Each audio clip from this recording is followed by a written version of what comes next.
Hello, नमस्ते, प्रणाम। हमारे यूट्यूब चैनल में सभी भाई बहन का स्वागत है। मैं एक ललही छठ माता का गाना भजन सुनाने चल रही हूँ। कैसा लगेगा आप लोग कमेंट करके बताइएगा। हाँ, और ये भी बताइएगा कौन कौन ये छठ व्रत करता है। कमेंट करके सभी लोग बताइएगा, जो जो करता होगा।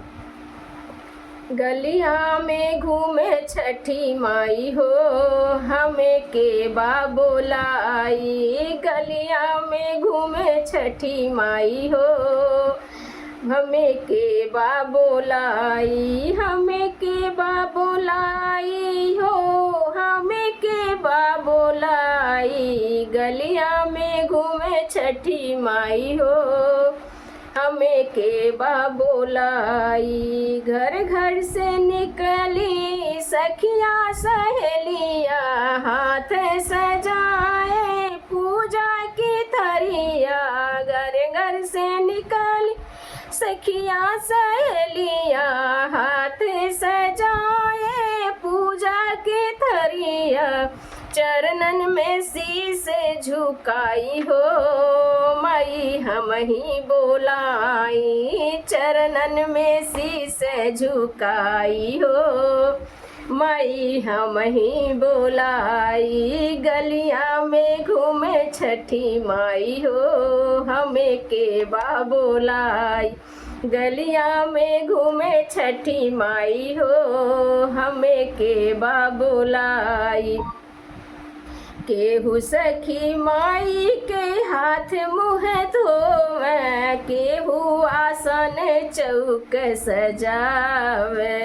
केहू सखी माई के मुँह धोवे, केहू आसन सजावे। केहू चवार डोलाई हो, छठी माई बोलाई।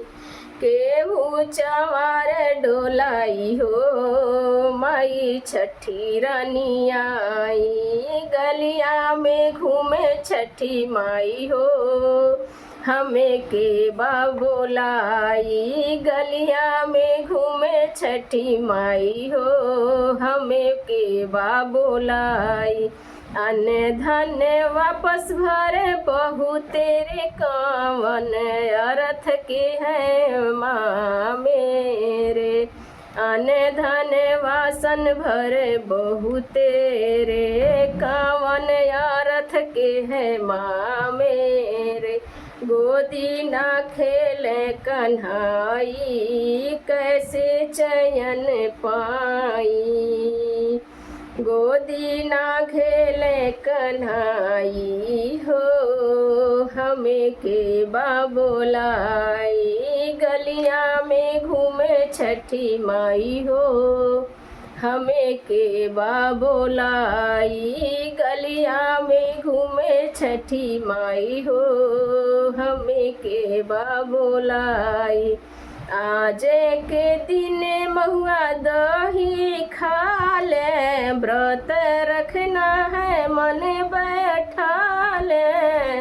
आज के दिन महुआ दही खा ले, व्रत रखना है मन में बैठा ले।